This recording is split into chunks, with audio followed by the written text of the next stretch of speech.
प्रभु में प्रियो, आप सबको नमस्कार। और आज आप लोग सब जानते हैं कि हमारा समाज जो है और हमारा देश है आज मसीही प्रताड़ना के बहुत भयंकर दौर से गुजर रहा है। इसमें हम लोग अपनी छोटी बुद्धि लगाकर बहुत कुछ करने की कोशिश करते हैं। कोई पुलिस भागता है, कोई धरना प्रदर्शन करता है और इस किस्म से हम लोग इसका सामना करने का बहुत प्रयास कर रहे हैं और करते आ रहे हैं। अब मेरा माथा ठनका है कि हम लोग सब हाथ पांव तो मार रहे हैं, पर हम लोगों ने बाइबल में जा कर के इसमें हमारे लिए क्या मार्गदर्शन है, कैसे करना है, तो ये तो सोने की खान निकली जब मैंने इसमें से थोड़ा सा देखा कैसे मार्गदर्शन लेना चाहिए करके। और मैं अपने आप को दोषी ठहराता हूँ इसके लिए कि मैंने ऐसा पहले क्यों नहीं किया। और खैर अभी जो कुछ है मुझको थोड़ी बहुत समझ आई है, तो हम आज मंथन करेंगे कि बाइबल के अनुसार ऐसे जो प्रताड़ना है उसका कैसे सामना किया जाता है, और उसको बहुत गहराई से चिंतन और विश्लेषण में करने जा रहा हूँ आपके सामने। और आज हम सिर्फ एस्तर की पुस्तक ले रहे हैं क्योंकि वो बाइबल में शुरू होते ही साथ सबसे पहली प्रताड़ना जो आज हमारे समाज से हुई थी करीब 8000 साल पहले हुई थी, जिसमें पूरी कौम को गला काटने का आदेश हुआ था। ये आप लोग सब जानते हैं। तो ये इन दोनों के बारे में मैं बात करूंगा, है कि नहीं। और इसमें हमको देखने को मिलते हैं दो बड़े कैरेक्टर्स हैं, दो ऐसे व्यक्तित्व हैं, महापुरुष जो है, एक मुर्दकई का है और दूसरा एस्तर का है। इन लोगों ने कैसे तालमेल के साथ काम किया और कैसे इन लोगों ने उस विपत्ति को झेला और किस किस्म से उन लोगों ने उस विपत्ति को पार पाए और उसमें से आज हम लोग कौन से मार्गदर्शन ले सकते हैं, उसके बारे में ये सारा चिंतन और मंथन है। तो अपनी बात शुरू करने के पहले आप लोगों से निवेदन आग्रह कर रहा हूं कि अपनी बाइबल खोल लीजिए और हम पढ़ते हैं एस्तर 1:1। एस्तर 1:1 में लिखा है, शरियश नाम राजा के दिनों में ये बातें हुई कि वहां शरियश है जो 127 प्रांतों पर अर्थात हिंदुस्तान से लेकर कूश देश तक राज्य करता था। तो आज हमारा देश हिंदुस्तान जो है वहां तक हमारे वचन का प्रभाव आज से 8000 साल पहले भी था। ये बात हुई। और उसके बाद थोड़ा सा देखेंगे, हम लोग निकालते हैं एस्तर की पुस्तक 8:8, बल्कि 8:9 को देखेंगे। 8:9 में यहां पे, सो उस समय अर्थात सिवान नाम तीसरे महीने के 23वें दिन को राजा के लेखक बुलवाए गए और जिस बात की आज्ञा मुर्दकई ने उन्हें दी थी उसे यहूदियों और अधिपति और हिंदुस्तान से लेकर कूश तक जो 127 प्रांत हैं उन सभी अधिपतियों के हाकिम को एक एक प्रांत के अक्षरों में और एक एक देश के लोगों की भाषा में यहूदी और उनके अक्षर और भाषा में लिखी गई। ये थोड़ा सा एक ज्योग्राफिकल कंटेंट जो है, भौगोलिक दृष्टि से मैंने इस बातों को अभी सामने लाया हूँ। भौगोलिक दृष्टि से उनका प्रांत और हमारे प्रांत में आज कोई बहुत बड़ा फर्क नहीं है। उस समय का प्रांत हिंदुस्तान तक फैला हुआ था और उनका और राज्य को कैसे स्थापित करते थे, क्या करते थे, इसके बारे में थोड़ी सी हम लोग अभी चर्चा कर लेते हैं। सबसे पहले हम लोग जानने की कोशिश करेंगे कि ये बेबीलोन सभ्यता क्या थी। बेबीलोन सभ्यता आज से 483 वर्ष पूर्व ईस्वी में थी, है कि नहीं। बेबीलोन का असली मतलब होता है देवताओं का द्वार, और आज की सीरिया, इराक, ईरान देशों का यह समायोजन था। राजधानी मेसोपोटामिया आज के बेबीलोन के 80 किलोमीटर के दक्षिण में थी। विशाल मंदिरों और देवी देवताओं की पूजा होती थी तथा बेबीलोन सभ्यता में आकाश, सूर्य, पृथ्वी और चांद आराध्य थे। राजा बाल देवता की उपासना करता था तथा जनता हैसियत के अनुसार छोटे छोटे देवताओं की पूजा करती थी। अब देखिए कि उस समय से और आज के समय में कुछ फर्क दिखता है क्या आपको। आज भी हमारे पास अपने देश में देखें तो हमारी सभ्यता में देखें देवी देवता हैं, सब आराध्य हैं, अलग अलग उनकी पूजा होती है। और जब मैंने पहले जो विस्तार की बात करी थी वो भी आप देख चुके हैं कि इनमें कितना विस्तार था और आज हमारे देश में भी कितना विस्तार है। अब इसमें आप लोग सब अच्छे से जानते हैं कि पूरी की पूरी यहूदी कौम को कत्ल आम करने की का आज्ञा दिया गया और उसका आदेश, जैसे मैंने 8:9 में पढ़ा था, हर एक प्रांत के हर अधिपत्य को, जितने भी राजा महाराजा उनके थे, उन सबको दिया गया। ये और आज भी अप्रत्यक्ष रूप से यही हो रहा है। मतलब ठीक है, आज कत्लेआम तो हो चुका है, हम लोग 2-3 कत्लेआम देख चुके हैं, पर अप्रत्यक्ष रूप से यही कत्लेआम के आदेश आज पूरे देश में यहाँ पे फैले हुए हैं। अब इसको लड़ने के लिए दो व्यक्तित्व यहाँ पर हैं। एक है रानी एस्तर, मैं उसके व्यक्तित्व की चर्चा भी करूंगा आप लोगों के साथ। रानी एस्तर यहूदी थी, बचपन में अनाथ हो गई थी और बहुत खूबसूरत थी। वो यहाँ तक कि मिस पर्शिया भी रह चुकी थी, उसका खिताब का सौंदर्य उसे प्राप्त था। अच्छा, अब ये तो उसका फिजिकल डिटेल्स हो गए। अब हम देखते हैं कि उसका चरित्र कैसा था। सबसे पहली बात यह थी कि वो बहुत भोली थी, ठीक है, अनभिज्ञ थी। वो बातों को और पॉलिटिक्स को और वहाँ की आसपास की चीज़ों को नहीं समझती थी। राजनीतिक समझ उसकी बिल्कुल शून्य थी, वो बिल्कुल राजनीति के बारे कुछ भी नहीं जानती थी। और उसका एक चरित्र था कि वो हिचकिचाना, हर बात को विलंब से काम करना, ये उसका एक चरित्र था। पर एक दूसरा चरित्र इसका और हमको देखने को मिलता है, वो कि निडर और संपूर्ण समर्पण था उसको। उसका जो भी विश्वास था उसके लिए वो टोटली निडर थे और उसके लिए उसका संपूर्ण समर्पण था, उसमें कोई हिचकिचाहट नहीं थी। और वैसे ही वो प्राण खोने में भी निर्भय थी। ये सबसे बड़ा चरित्र है कि वो अपना प्राण त्यागने के लिए भी निर्भय थी और इसीलिए राजा की जो आंगन था उसमें पहुंच गई थी जहां उसको मार डाला जाता, पर उसने उतना हौसला हिम्मत दिखाया। ये उसका दूसरा हिम्मत का चरित्र में हमको देखने को मिलता है। और तीसरी और आगे अगर हम और देखें तो वो आज्ञाकारी थी। वो मुर्दकई का हो, किसी का भी हो, तुरंत आदेश को सुनती मानती थी। तो एक तो आज्ञाकारी थी और उसको एम्बिशन था, अति इच्छुक थी। वो अपने प्रभु के राज्य के लिए कुछ भी करने के लिए एम्बिशियस थी, अति इच्छुक थी। और और अपने लोगों के लिए और अपने रिश्तेदारों के लिए, या उसका जो मेंटर था जिसने उसको वहाँ तक पहुँचाया था, उसके प्रति भी रानी वफादार थी। ये नहीं कि मैं रानी बन गई हूँ तो मुर्दगे को छोड़ दिया उसने, या मुर्दगे को सुनना बन गया, जो हम आज के अक्सर ऐसे चरित्र में देखते हैं कि जहाँ किसी को एक पद या पदवी या प्रतिष्ठा प्राप्त हो जाती है, चाहे हमारे चर्च में हो चाहे समाज में हो, तो वो तुरंत बाकी लोगों से अपना दूरी बना लेते हैं, उनसे कोई मतलब नहीं रखते हैं। और वफादारी तो बहुत दूर की बात है, आज हमारे समाज में इसकी तो बहुत कमी है। तो ये सब ये चरित्र जो इसमें मैंने रानी का दिखाया, ये आज हमारे अगुओं के चरित्र से बहुत मिलता जुलता है। आज हमारे अगुए जो हैं, और इनकी नए नियम में आप जाएंगे तो कबूतर की कई संज्ञा इनको दी गई है। मैं इस पे और अभी आगे आता हूं, पर ये चरित्र को आप ध्यान से बाद में और विश्लेषण करिए इसमें। और आज हमारे स्पिरिचुअल लीडर्स जो है ना, जो आत्मिक संदेश हमको देते हैं और आत्मिक दिशा देते हैं, उनके चरित्र में और रानी के चरित्र में बहुत कम फर्क है। छोटी मोटी कुछ कमी घटी यहाँ पे हमको पुराने नियम से और आज में दिखती हैं। तो आज ज़रूरत है कि हम उन घटियों को पूरा करें और रानी एस्तर का चरित्र को हमारे अगुवे करें। अब हम आते हैं मुर्दकई के इतिहास पे आते हैं। मुर्दकई जो था उसको सबसे पहला यहूदी भी माना गया है, फर्स्ट ज्यू, ये सभी उसको मानते हैं, पर वो था बेन्यामीन गोत्र से। उसका पिता जैर थे। राजा नबूकदनेस्सर के समय में वो विस्थापित हुआ था, उसको अपना घर छोड़ करके वहाँ जाना पड़ा था। अब इसके चरित्र पे थोड़ा सा हम लोग रोशनी डालते हैं। उसका चरित्र चतुर, चालाक, कब कैसे उसको मूव करना है वो बहुत अच्छे से जानता था और दूरदर्शी था। मतलब आज की बात नहीं सोचता था वो, आज से 5 साल पहले 10 साल बाद क्या स्थिति होगी क्या होगी उसकी प्लानिंग वो पहले ही करता था। और दूसरा उसका चरित्र देखने को मिलता है, आप लोग सब पढ़े लिखे हैं, वो बड़ा बेचैन रहता था और उतावला था।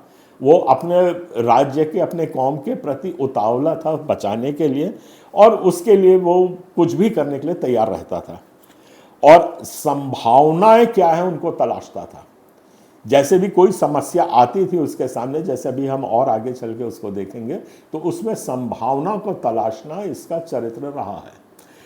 उसके बाद इसका मेंटर, इंग्लिश में वर्ड यूज किया है, he was a mentor. Mentor का मतलब उत्साहित करने वाला, लोगों को संभालने वाला, दिशा ज्ञान देने वाला, उसको मेंटर करते हैं और ताकि उसके लोग उस जगह पे स्थापित हो। तो ही वॉज अ मेंटर, उत्साहित करने वाला उसका चरित्र हमको देखने को मिलता है। और बहुत अच्छा उपदेशक भी था। आप और सलाहकार था। वो खाली उपदेश देके निर्देश नहीं देता था, वो सलाहकार था और सलाह दे करके वो अपने लोगों को आगे करता था। और सबसे बड़ी बात है कि वो वफादार था। जैसे हमने अभी रानी एस्तर का देखा, वैसे ही मुर्देकई भी वफादार था और उसने एक बार राजा की जान विद्रोहियों से बचाई थी, इसलिए वो राजा के इतने पास पहुंचा था। वो इसलिए नहीं पहुंचा था कि मैं राजनीति करता हूं, मैं तलवे चाटता हूं, मैं उसका झंडा उठाता हूं, उसको वाह वाह करता रहता हूं राजा को, इसलिए उसके पास नहीं पहुंचा था। उसकी वफादारी थी अपने राजा के प्रति और उसने अपनी जान को जोखिम में डाल करके भी राजा की जान बचाई थी। इसके कारण वो राजा के करीब पहुंचा था।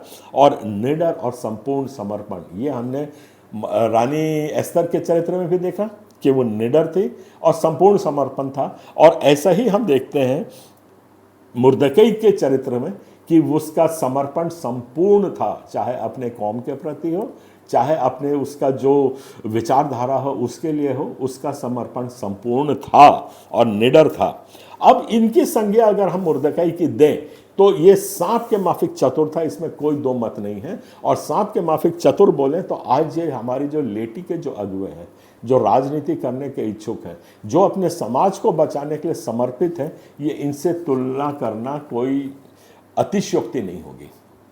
आज जो हमारी लीडरशिप है, जो पॉलिटिकल लीडरशिप है, उसको चतुर तो होना ही है, बेचैन उतावला अपने लक्ष्य के लिए होना है, संभावना को तलाशने वाला होना है, उत्साहित करने वाला है, हतोत्साहित नहीं करना है हमको। हम लोग एक दूसरे की टांग खींचने में इतने भिड़ जाते हैं कि बाइबल हमको उत्साहित करने को बोल रही है, पर हम किसी को नीचे गिराने में लगे हुए हैं, किसी का मुंह काला करने में लगे हुए हैं, किसी को टांग मतलब किस्म से बेइज्जत करने में लगे हुए हैं। ये हमारे चरित्र हैं जो कि बाइबल के विपरीत हैं। और उपदेशक तो हम लोग हैं, पर सलाहकार कहीं नहीं दिखते हैं हमको। किसी के कंधे पे हाथ रखा हो, भले आपका विरोधी हो, दूसरा हो, कंधे पे हाथ रख के मैं बहुत कम देखता हूँ कि किसी ने बात किया हो, नहीं भैया इसको ऐसा करें वैसा करें, चलो आपका क्या विचार है, इस किस्म का संवाद बनता मैं नहीं देख रहा हूँ। वफादार हम लोग आज की राजनीति को सोचते हैं, हम जितना भी चाटुकारिता राजा से करेंगे, जितना हम आगे पीछे यहाँ के अभी जो राजनीतिक दल हैं, उनके प्रबल लोग हैं, उनके आगे पीछे जितना घूमेंगे वो राजनीति है, वो चाटुकारिता है। और चाटुकारिता से आपको वफादारी का दर्जा नहीं मिलता। इस बात को समझ लीजिए। आपको अपना समर्पण संपूर्ण है, निडर होना है, जान गंवाने के लिए भी आपको तत्पर रहना है। ये चरित्र होगा हमारे लीडरशिप का। और ये दोनों ताकतें जो हैं, ये जब दोनों ताकतें साथ आएंगी तब ही जाकर के हम कोई किस्म की मुक्ति या शांति पा सकते हैं। यहाँ पे मुर्दकई का जैसे नए नियम में बोला सांप के माफिक चतुर हो, तो मैं इनको उस दर्जे में रखता हूँ जो सांप के माफिक चतुर थे और अपने कौम को बचाने के लिए कोई कसर नहीं छोड़ी। अब बहुत तार्किक बात पे आता हूँ। इन दोनों के चरित्र को आपने देख लिया। अब इनके चरित्र में थोड़ा सा और विश्लेषण करके ये देखते हैं कि अगर जैसे कि अब हमारे स्पिरिचुअल लीडर्स हैं, उसका मैंने संज्ञा रानी से दी, रानी एस्तर से दी, तो क्या खाली रानी रहती, रानी एस्तर के हाथ में सब कुछ होता, तो क्या अपनी कौम को वो बचा लेती? ये बहुत बड़ा प्रश्न है। और वैसे ही अगर पूरा का पूरा शक्ति, क्षमता और ताकत सिर्फ मुर्दकई को दे देते, तो क्या आज हमारा कौम बच सकती थी? दोनों में नहीं हो सकता था। ये दोनों शक्तियां जब साथ आई हैं, एक दूसरे को समझी समझाई हैं, तब जाकर के ये लोगों ने जो कत्ले आम होने वाला था उससे इन लोगों ने मुक्ति पाई है। आज भी हमारी वो स्थिति है। और जब तक ये दोनों शक्तियां, इनको लेटी और क्लर्जी इंग्लिश में कहते हैं, और मैं बहुत शुरू से इसकी वकालत भी करता आ रहा हूँ, बहुत बड़े जगहों में भी बोला हूँ कि हमारी जो लेटी है, जो पॉलिटिकल लीडरशिप है, जो हमारे अगुए हैं राजनीतिक फील्ड में और जो हमारे चर्च के अगुए हैं, इनको आज कोई समन्वय तो बनाना पड़ेगा, कोई समझदारी से काम लेना पड़ेगा। और इन शक्तियों को साफ आने का निर्देश हमको नए नियम में बिल्कुल सफाई से मिला है। इसलिए बाइबल ने साफ कहा है, कबूतर की नहीं भोले और सांप की नहीं चतुर बनो। खाली सांप को कुचल दो करके, और जो पॉलिटिकल लीडरशिप हो रही है इसको कुचलने के लिए बाइबल नहीं बोल रही है। बाइबल उनको निडर बनने को बोल रही है, सांप के माफिक चतुर बनने को बोल रही है। वही हाल आज हमारे ईसाई समाज का भी ऐसा ही है। एक वर्ग हर वक्त दूसरे वर्ग पे हावी होने की कोशिश कर रहा है। एक वर्ग चाह रहा है कि दूसरा वर्ग हट जाए, दूसरा वर्ग चाह रहा है कि पहला वर्ग हट जाए। इस द्वंद्व में अमृत नहीं निकलने वाला है जब तक ये लोग एक साथ आकर के, जैसे मुर्दकई और एस्तर आई, जैसे मैंने सांप की संज्ञा दी है, उस तरीके से जब तक हम नहीं करेंगे तब तक हम ये सताव कम नहीं कर सकते। और अवश्य है कि ऐसे में हम लोग ध्वस्त हो जाएंगे। परमेश्वर की क्या मर्जी है, उसकी क्या योजना है, ये छोड़ दीजिए। इसलिए छोड़ दीजिए कि जब तक आप काम नहीं करेंगे परमेश्वर आपको कोई मुक्ति नहीं देने वाला। आप सोचे कि नहीं मैं घर में बैठ के सोता रहूं, प्रार्थना करता हूं और परमेश्वर ऊपर से सताव कम कर देगा, ऐसा नहीं होगा। आपको अपना दायित्व निभाना होगा। पहला दायित्व है कि ये दोनों शक्तियों की जो मैं बात कर रहा हूं, इनको अपने आप रास्ता टटोलना है नजदीक पास आने का। और जैसे मैंने कहा, आज हमारे धर्म को भी, हमारे समाज को भी इन दोनों शक्तियों की जरूरत है। और मैं आप लोगों को ये बात बड़े स्पष्टता से बता भी चुका हूं। और अब मैं आ रहा हूं कि उस समय जो सताव हुआ था और आज का जो सताव हुआ था, इसमें समानता क्या है। अब आप देखिए, रानी एस्तर और मुर्दकई, ये दो बहुत विशाल व्यक्तित्व थे जिन्होंने उसके सताव को रोका।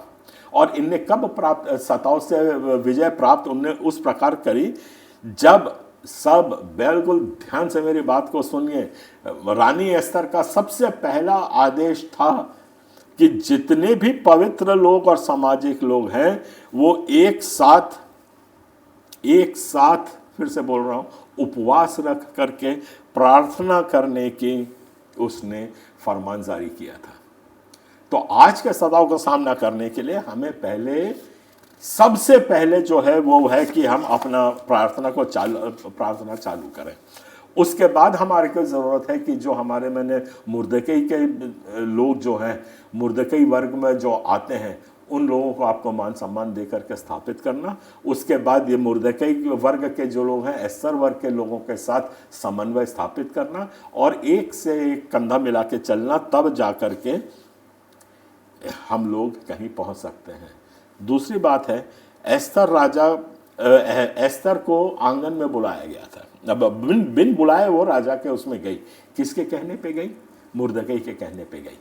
उसको क्या था, उसके जान से भी वो मारी जाती, पर उसने अपने जान के बचाने की अंतरात्मा को सुना या आदेश को पालन करने की आत्मा को सुना? ये आप इस बात को विश्लेषण करिए। तो हमारा जो लक्ष्य है उसकी आवाज हमको सुनना है, ना कि अपने प्राण को बचाने की आवाज हमें सुननी है। और दूसरी बात है, मुर्दकई ने रानी एस्तर को रानी बनाया था। ये आप सब जानते हैं, दोहराने की जरूरत नहीं है। जब उसने रानी बनाया, वो तो अपनी चरम उसमें पहुंच चुकी थी प्राप्ति में। वो सबसे चहेती राजा की महारानी थी। उसके पास उसको पाने के लिए और कुछ नहीं था। वो चाहती तो मुर्दकई को एक लात मार के अलग कर देती, चल चल तू निकल अब बाहर।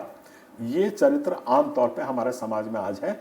एक बार पद पदवी मिल जाती है तो हम अपने ही समाज को पूछना बंद कर देते हैं। हमारे यहाँ से दबे पिछले कुचले लोग जो जाते हैं, उनको तो मिल ही नहीं सकते, उनसे आप बात ही नहीं कर सकते, आप एलीट क्लास हो जाते हैं। ये परमेश्वर का चरित्र नहीं है। जो मेरे सबसे छोटे और दबे कुचलों के लिए आता है, मैं उसके लिए आया हूँ। इसीलिए आज हमारा समाज भटक रहा है और परेशान हो रहा है। तो एक तो, और दूसरी बात आप देखिए, मुर्दकई खुद प्रधानमंत्री बन चुका था। वो भी चाहता तो सबको लताड़ के अलग कर सकता था। उसको क्या लेना देना था अपनी कौम से? अगर उस वक्त 2200 का अंदाज लगाया जा रहा है, 2200 से 2500 यहूदी थे जिनको कत्लेआम का आदेश दिया गया था, पर वो मुर्दकई प्रधानमंत्री बन चुका था। उसके आगे तो वो राजा तो बनता नहीं, सबसे ऊंचे पद पे वो पहुंच चुका था। वो चाहता तो कहता, अरे मरते हैं मरने दो यार, हमारा क्या जा रहा है, मैं तो प्रधानमंत्री बना हूं। पर उसने ऐसा किया क्या? आज हम ऐसा कर रहे हैं कि नहीं कर रहे हैं? ये अपने अंतरात्मा से आप पूछिए।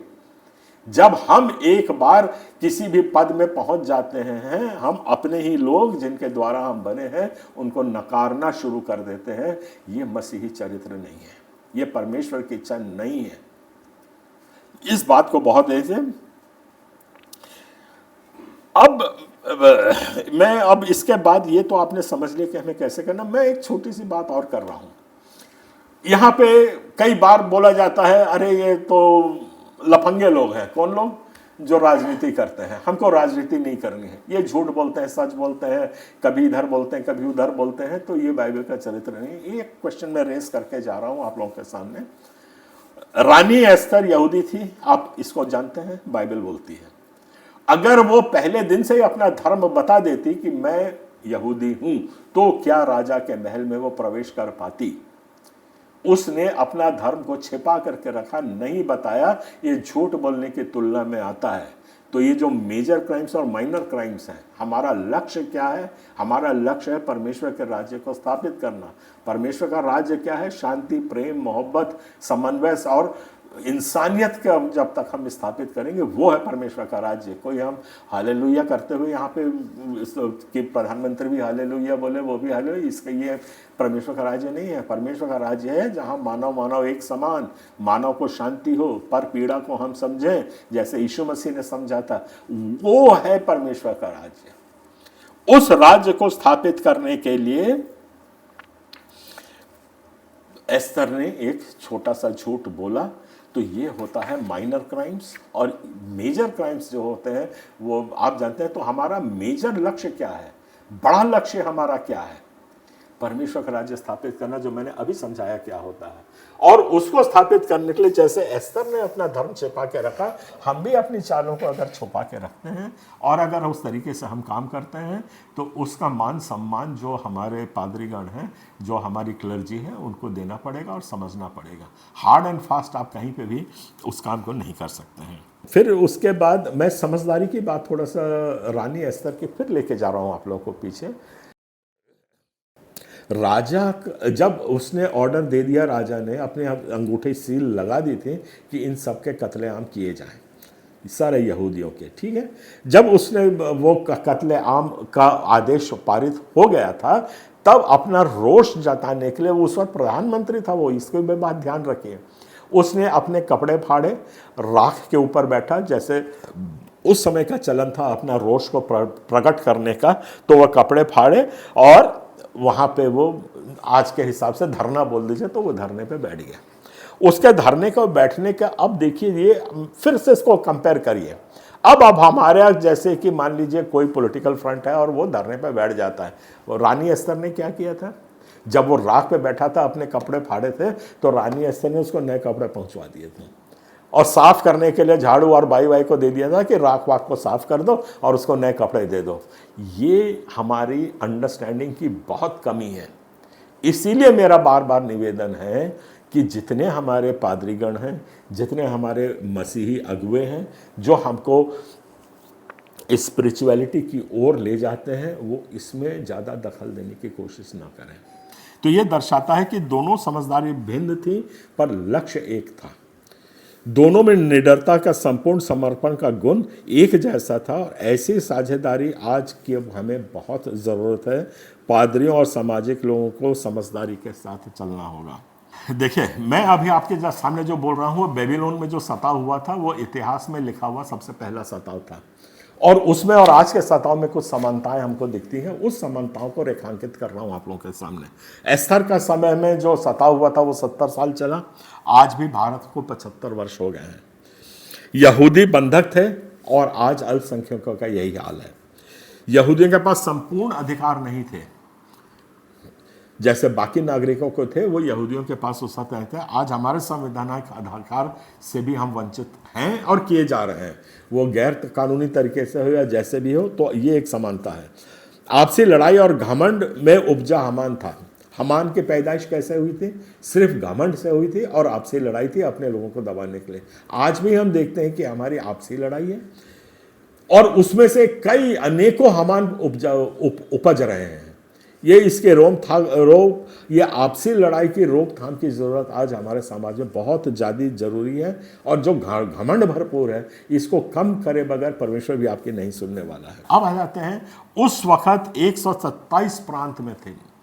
127 प्रांतों में जो बाइबल में लिखा हुआ है कि 127 में सरकारी खजाने से भेजे गए थे 10,000 शकेल भेजे गए थे, चांदी के शकेल। अगर आज उसका मैंने थोड़ा सा कैलकुलेशन किया है तो 23,000 करोड़ रुपए बनते हैं। 23,000 करोड़ का दुरुपयोग नफरत फैलाने के लिए उस समय किया गया था। आज भी यही फिगर करीब करीब आता है जो वैमनस्यता और नफरत एक समाज से दूसरे समाज में फैलाने को की जा रही है। उस वक्त परमेश्वर ने बचाया था। एस्थर और मुर्दकी ने जब एक साथ काम किया, उस वक्त भी बिल्कुल यही दौर था, ऐसे प्रॉपर्टी छीनने की उम्मीद थी, सब कुछ थी, पर वो जब दोनों वर्ग साथ आए, ये दोनों शक्तियां जब साथ आई, तब उनने इनके ये कुषड्यंत्र को विफल कर दिया और परमेश्वर ने उनका साथ दिया, क्योंकि ये दोनों शक्तियां साथ आई और एक साथ इनने काम किया। मैं फिर से एक बार और दोहरा रहा हूं, सफलता का राज एस्थर का क्या था। सबसे पहला था, एस्थर युद्ध में जाने के पहले उसने उपवास और प्रार्थना शुरू की। यहूदी कलीसिया में भी उपवास और प्रार्थना में उसका साथ दिया। आज हम युद्ध में जाते हैं तो आज कितने कलीसिया के लोग हैं जो हमारे साथ उपवास और प्रार्थना करके हमको सफलता के लिए दृढ़ करने की हिम्मत देंगे। ये अपने मनों से पूछिए। मैं किसी के ऊपर कोई आरोप लगाने के लायक भी नहीं हूँ और बहुत नगण्य और छोटा हूँ इसके मैं उस पर किसी पे उंगली उठा सकूँ। मुर्दकी का सफलता का राज था कि वह अपने लोगों को बचाने के लिए समर्पित था। रणनीति और कपट कौशल का मतलब होता है कि आप चालाकी से दुश्मन को कैसे बांध देते हैं, उसको कपट कौशल कहते हैं। ये कोई बुरा शब्द नहीं है कि नहीं। कपट कौशल का उसने पूरा उपयोग किया, उसने पूरा हामान को ध्वस्त किया और राजा की अंगूठी उसको मिली, उसको आप लोग सब जानते हैं। उसके बाद भी वो अपने लोगों को नहीं भूला, ये सबसे बड़ी बात है। और उसके बाद भी आप चलते जाएंगे, मूसा से लेकर के जितने भी हमारे भविष्यद्वक्ता रहे हैं और पीर पैगंबर रहे हैं, उनमें से कोई भी अपनी कौम को नहीं भूला था। अपनी कौम के लिए अपने प्राण और जान का भी त्यागने को वो लोग तैयार थे। आज जब तक ये चरित्र हमारा नहीं बनेगा, हम इस लड़ाई में सफल नहीं होंगे। और मूल और अधीनस्थ कानून के बारे में पहले कर चुका हूँ, major laws and minor laws, इस पे और कभी और खुल के बात करेंगे। और मेजर लॉज और माइनर लॉज जो होते हैं ना, मूल और अधीनस्थ कानून को बहुत अच्छे से मुर्दकी ने समझा था और उसका उपयोग किया था। किसको झूठ बोलने की श्रेणी में ठहराया, किसको नहीं ठहराया, किसको उसने बड़ा दांव खेला, किसमें छोटा दांव खेला, ये सब है। तो ये सारी बातें आज आपके पास में रहा हूँ। और इसमें से एस्थर 4:14, क्योंकि तू इस समय चुपचाप रहा, यह एस्थर 4:14 में लिखा हुआ है, क्योंकि तू इस समय चुपचाप रहे तो किसी न किसी उपाय से, यहूदियों को मैं ब्रैकेट में लिखता हूं परमेश्वर, उपाय से परमेश्वर यहूदी जो आज के ईसाई हैं उनको बचाने का छुटकारा तो वो दिलाएगा, पर हाय तुम पर और तुम्हारे पिता के घराने पे जो इस समय खड़े नहीं होगे और उसके साथ नाश हो जाओगे। ये बाइबल कह रही है, मेरे शब्द नहीं है। साफ फिर से दोहरा रहा हूं, क्योंकि तू इस समय चुपचाप रहे तो किसी न किसी उपाय से यहूदियों, परमेश्वर जिसको यहूदी पढ़िए, आज ईसाइयों का छुटकारा तो होगा और तू अपने पिता के घराने के समेत नाश होगा। जो आज अपने लोगों के लिए खड़ा नहीं होगा, ये बिल्कुल जान लीजिए कि भविष्य आपका नाश होने की ही ओर आएगा। ये सब बातों को थोड़ा सा ध्यान करिए। अपनी कलीसिया में इस जो मेरा YouTube आया है, कितनी बड़ी चेतावनी बाइबल हमको दे रही है और कितना सुंदर मार्गदर्शन दे रही है। इससे पे करिए, इस पे आलोचना करिए, इसके ऊपर एक एक वर्ड्स के ऊपर डिस्कस करिए, अपने कलीसिया के लोगों के साथ बात करिए। और आज आओ भाइयों, हम लोग मिल करके फिर से सताव को, जो बिब्लिकल गाइडेंस है उसके हिसाब से हम इससे लड़ने की कोशिश करें। आप सबको जय मसीह।